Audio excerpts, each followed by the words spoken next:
Welcome to Talking Technique, No Treble. This is Ari, welcoming you to episode 56. Today we're going to go back some ways. We're going to go back to the 1700s or even before, but 1710 is the year a man was born by the name of Domenico Alberti. He died very young. He only lived from 1710 to 1740. And he's remembered still to this day because his name is associated with a certain type of left-hand keyboard accompaniment. But it's a continuous pulse and they outline the chords. It has a harmonic function and it has a rhythmic function. So let me show you what this is all about, and then we will see that these exercises actually not only sound cool, but they also really kick up our technique a notch, and they can help us learn songs. The good old classic Alberti Bass goes like this. So root 5, 3, 5. This episode comes with a PDF that outlines tab, chords, and all the good stuff, so make sure that you download that from the No Treble post and follow along. So root 353 addresses several things. It addresses string crossing with the right hand, and I will show you a few versions that get quite a bit tougher than just this, but I'm alternating index and middle. I have that totally automated, and I am coordinated between my left and the right hand in order to get a nice and clean tone. So there's a bunch of technique aspects that this exercise addresses, but I can also extend this. As you know, I like to double task my practice, and I can extend this beyond a just technique exercise, and I can bring in theory. I can take this figure and lay it over the diatonic cycle. One great example for the diatonic cycle in minor is the song Autumn Leaves. If you don't know what the diatonic cycle is, I recommend checking out my course, Music Theory for the Bass Player, which goes through my book, Music Theory for the Bass Player, and then sheds everything that's in the book creatively, puts it on the fretboard, makes grooves with it, and so forth. So Music Theory for the Bass Player, the course. And in that course, we do diatonic cycles in several important keys in all sorts of ways, keeping it fresh and fun and groovy. And today I'm going to give you just a little slice out of that, and I'm going to be using the diatonic cycle in minor, starting on the 4 chord. So I'm in the key of E, and I'm starting on the 4 chord, which is A minor, and then I'm going to go through the cycle. Basically, these are the chord changes of Autumn Leaves, the A section. So let's go through the chord changes. A minor, D, it's Alberti Bass style already, G major, C major, F sharp diminished, that means a flat 5, right? Different fingering. Then B major and E minor. And if I play 2 measures of E minor or extend the beats, I wrote it down on the PDF in different ways as a 2-4 or a 4-4, but depending on how long the figure is. But I'm extending that E minor, so we have a 4-bar phrase or 8-bar, or however you want to count it. So there you have it. Chord changes of Autumn Leaves, the diatonic cycle in minor, starting on the 4 chord.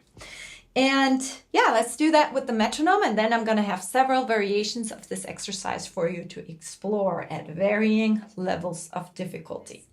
Here's the first exercise on the PDF at tempo 75.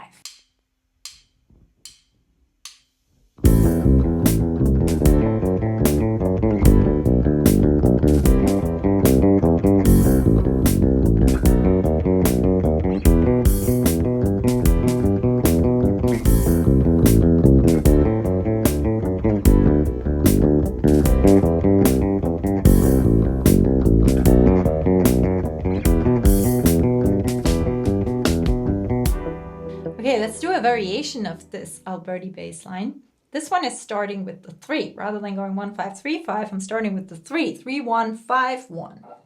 I only wrote down the first 2 variations of this because you can figure out the rest.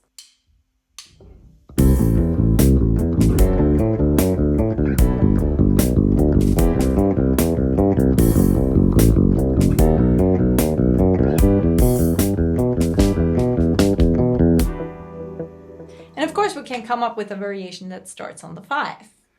This one is kind of interesting because the last note of the preceding figure is going to be the first note of your next figure. That's just a feature of the diatonic cycle.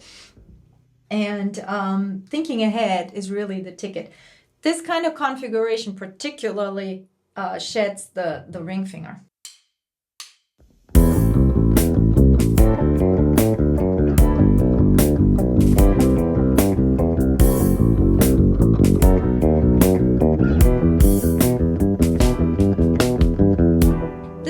Is taken right out of a prelude number 2 in C minor, which I played in the intro.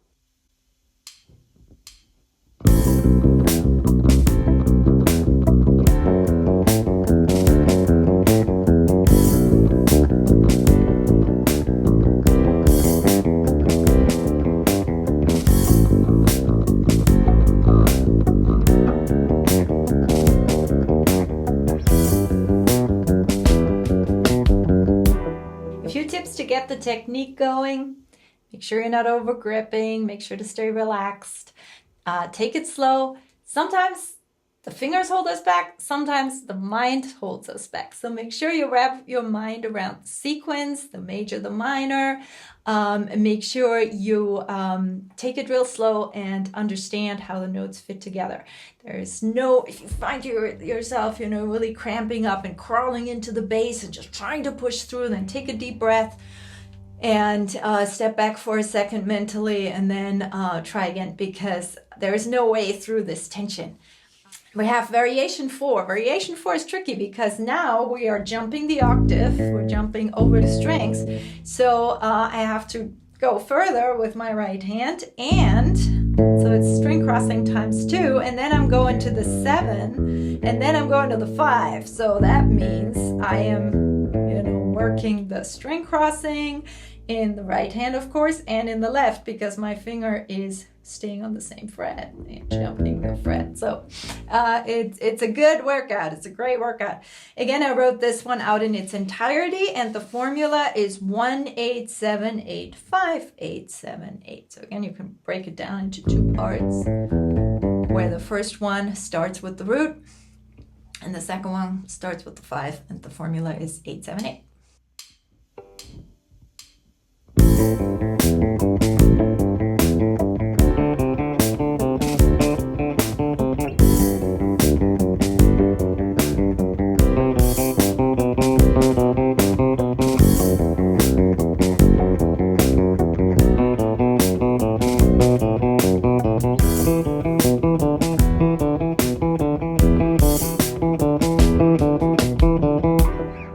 So the string crossing, you could theoretically circumvent if you, instead of going on the same finger here, from one string to the next, there are some talking techniques on string crossing, you could also use, an extra finger. So that's certainly an option. Practice both, check them out. They work better for some of the chords than for others. The next one is best done 1 finger per fret style without trying to substitute the string crossing. So 1, 3, 5, 8, 7, and then 8 and back down. Great exercise for shedding index middle. If you're not sure, you are alternating. Say it out loud. Index middle, index middle, index middle, index middle, index. Okay, and this is just basically the arpeggio with the 7th note, and here we go.